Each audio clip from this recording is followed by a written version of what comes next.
My mother abandoned me at 13 for another man. Years later, she came back demanding to live free in my apartment.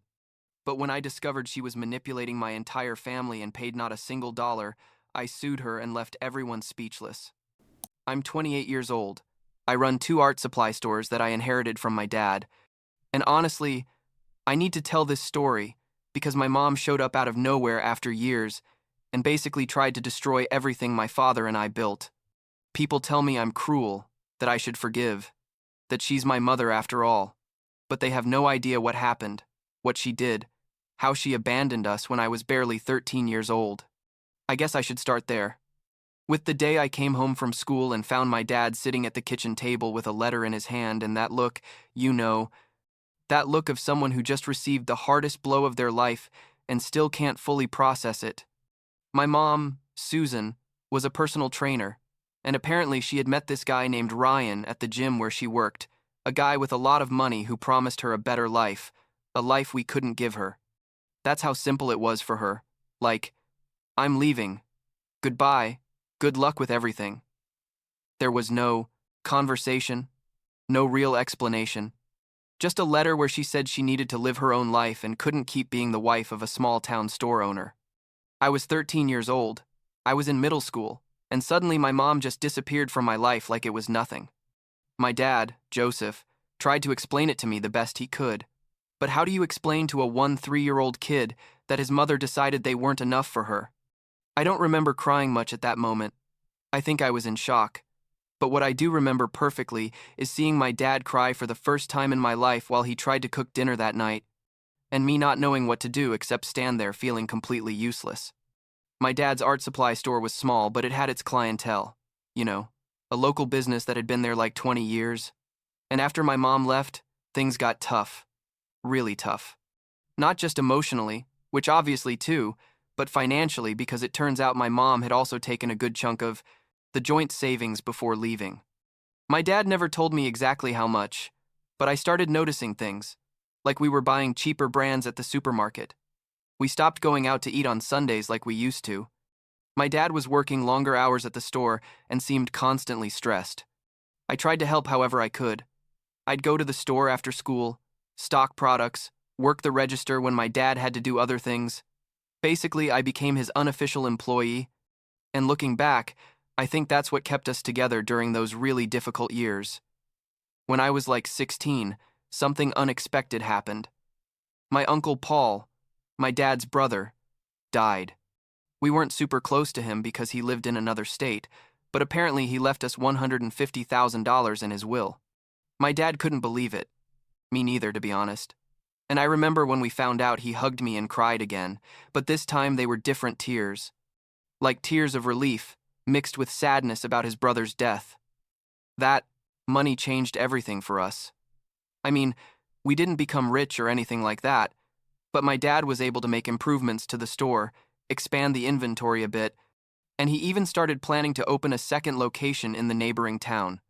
I watched my dad transform, how he got back that energy and enthusiasm he had lost when my mom left, and honestly, it was beautiful to see him like that after years of seeing him barely surviving. By the time I turned 18, my dad had opened the second store and things were going pretty well, and on my birthday, he gave me the keys to an apartment, a small apartment but completely mine. He told me he wanted me to have my own space while I went to college, that he knew I had sacrificed a lot in my teenage years, helping him with the business, and this was his way of thanking me. I cried like a baby that day. I'm not gonna lie, because in that moment, I realized that my dad and I had built something together. We had survived the worst possible betrayal, and we had come out ahead, and that apartment was physical proof of that. I moved in there and started college studying business administration because I always knew I wanted to help my dad with the stores, turn them into something bigger, honor all the work he had put into keeping them running. College went fine, nothing spectacular but fine, and I split my time between classes and working at the stores on weekends and during summer. My dad and I had a routine. We'd have breakfast together on Sundays. He'd give me advice about the business. I'd tell him about my classes and my plans for the future, and basically, we were a solid team. During all this time, from when I was 13 until 22 years old, my mom never called, never wrote, never showed up, absolutely nothing, Zero contact. I had erased her from my life, or at least I thought so. And when people asked me about her, I'd simply say, I didn't have a mom, and change the subject.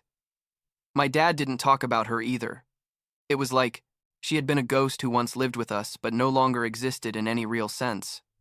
Then came my last semester of college. I was about to graduate.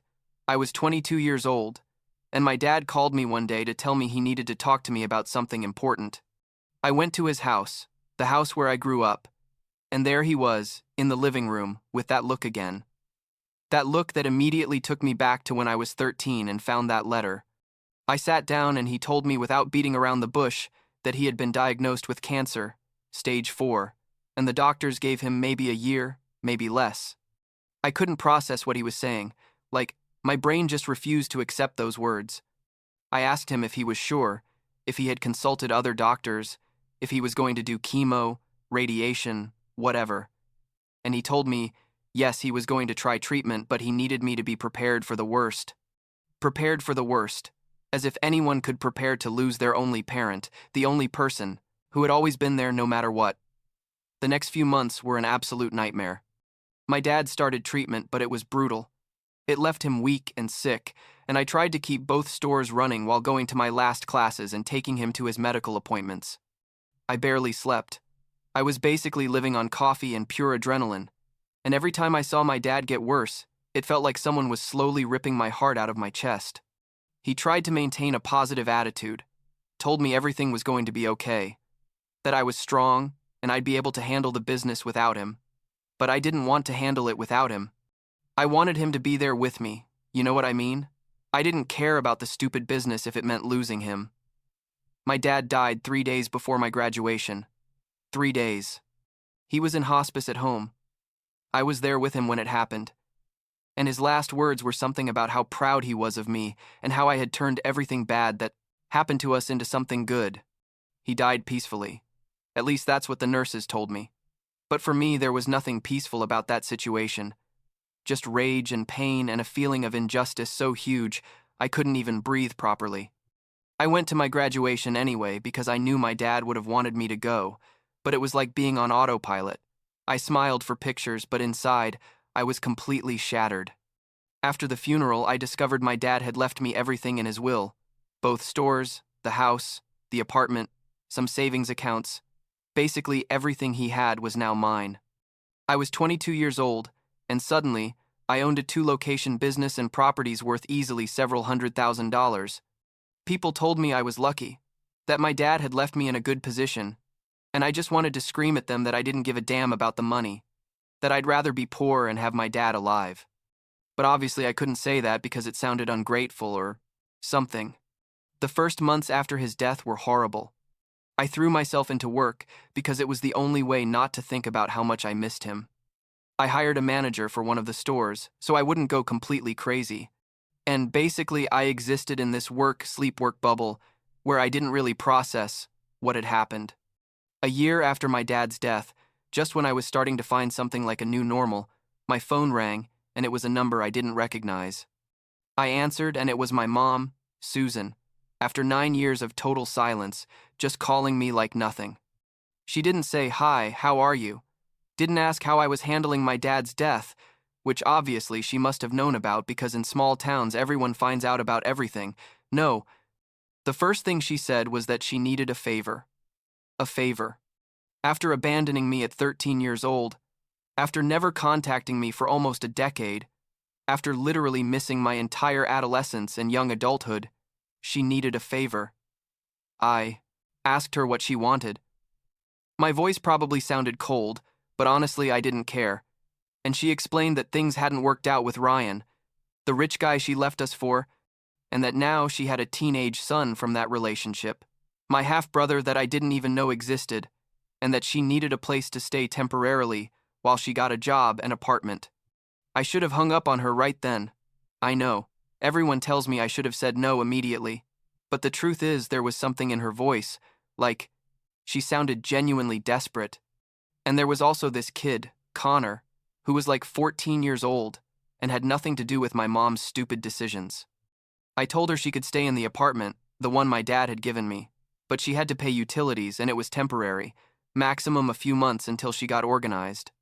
She agreed to everything, thanked me like 1,000 times, and a week later she showed up with Connor and a bunch of suitcases. Connor was a good kid, honestly, quiet, like shy, and I felt bad for him because I could see he was as lost as I had been at his age when my mom abandoned us.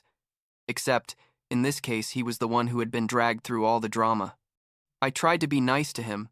I showed him the apartment, told him if he needed anything to let me know, and he just nodded and didn't say much. My mom was all smiles and gratitude. Told me this was temporary, that she was going to get a job soon as a personal trainer again, that she was going to save and get her own place. Basically everything I wanted to hear. The first few days were weird, but manageable.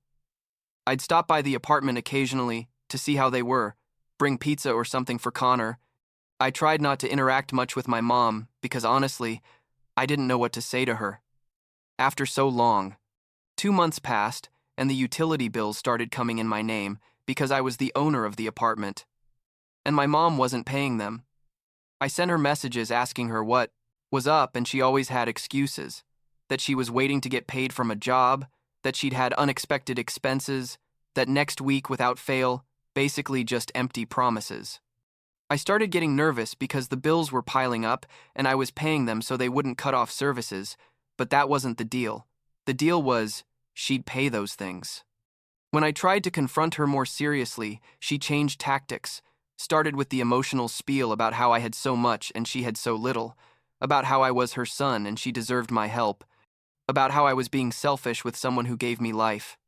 4 months after they moved in, I had already paid like $800 in utilities she was supposed to pay, and when I told her she needed to leave because clearly this wasn't working, she exploded. She yelled at me, told me I was a horrible son, that my dad would be disappointed in me, that I was leaving her on the street with her teenage son, basically made me feel like the worst person in the world. But what really made me angry was when I discovered she had been calling distant relatives, cousins, and uncles I hadn't even seen in years, telling them her version of the story, where I was the villain who was throwing her out on the street after she lost everything. My phone started filling up with messages from people criticizing me, telling me I should help my mom. That family comes first. And I was there like, where were all of you when she abandoned us 10 years ago? Why didn't anyone say anything when she left a 3-year-old kid without a mother? I consulted with a lawyer, Mr. Davis, an older guy who had known my dad and who I liked immediately. I explained the whole situation to him, and he told me very clearly that I needed to serve her a formal eviction notice, that this was going to get ugly, but I was within my rights because it was my property, and she wasn't complying with any agreement. It made me feel bad to do it. I'm not going to lie, because it meant making everything official and legal. But I also knew my mom wasn't going to leave voluntarily after how she had reacted when I asked her to leave. Mr. Davis prepared the papers, and we went to the apartment with a sheriff to deliver the official notice. My mom opened the door, and when she saw the papers, her face went from surprise to fury in like 2 seconds. She started yelling at me right there, in front of the sheriff and everything, saying how dare I, that I was her son, that this was abuse, that I was going to regret it, basically a complete show. Connor came out of his room to see what was happening, and the look he gave me, like confused and scared, broke my heart because I knew none of this was his fault. My mom decided to fight the eviction, obviously, because nothing could be simple with her. She hired a lawyer with money that honestly I don't know where she got from, probably from some relative she convinced that I was the bad guy in the story, and she started circulating posts on social media about how her heartless son was throwing her out on the street. People who didn't know the whole story started sending me hate messages, even threats, and I had to make my accounts private because I couldn't deal with all that harassment.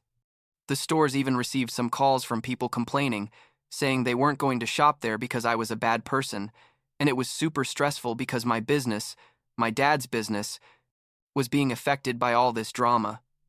The court hearing was like 3 months ago, and it was possibly one of the most surreal experiences of my life. My mom arrived dressed modestly, without makeup, basically doing everything possible to look like a struggling mother who needed help.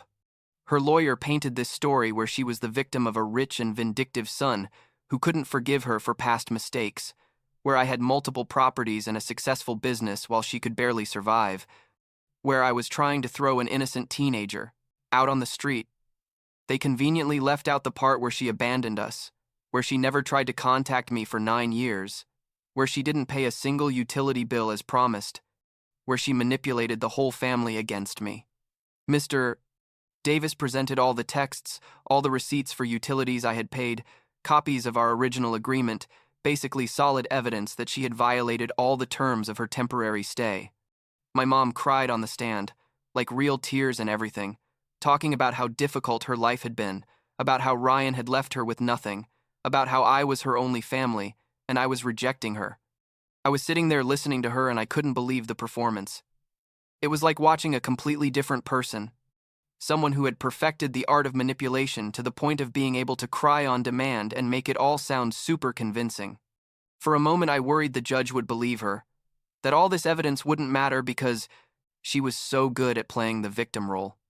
The judge asked her directly why she hadn't paid utilities, as we agreed, and she said something about how she had given me the money in cash, which was a complete and blatant lie, and Mr.